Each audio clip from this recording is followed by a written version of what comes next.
And this guy, he's like, no, I'm not interested. I'm like, no, I don't want anything. And as a last resort, she shows him like this little one. He's like, hey, we'll give you just this little one. And he's looking at the cover. The cover has like this picture of a flower on it with a light coming down. And she's telling him about it.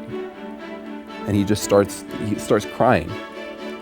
And he's like, you don't know what I've done. He's like, they're looking for me right now. You don't know what I've done.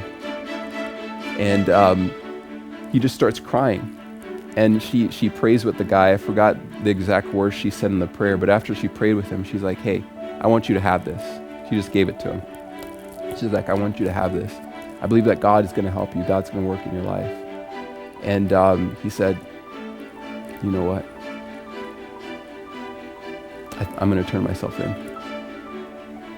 He's like, I'm going to turn myself in. Thank you. Thank you.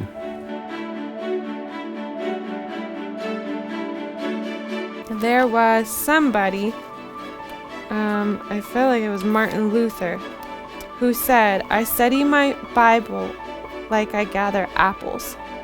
He said, I shake the whole tree, which is the Bible. I shake the whole tree, then the limb, and then the branch, and then the twig, and then the leaf. Bless you.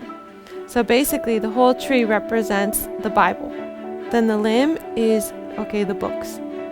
Then the branch is the chapters. Then the twigs are the paragraphs or verses.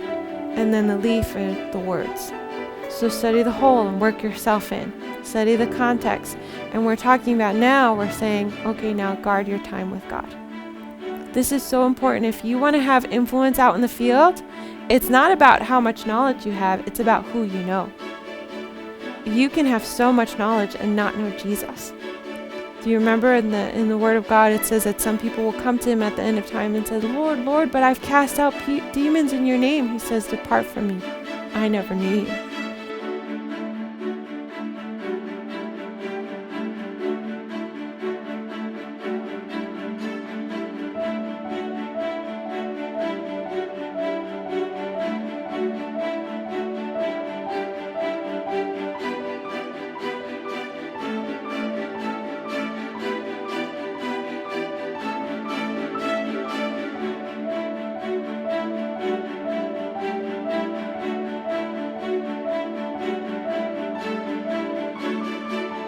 Of course not. There's no blame for it, right? There's no blame for anything that you were born with.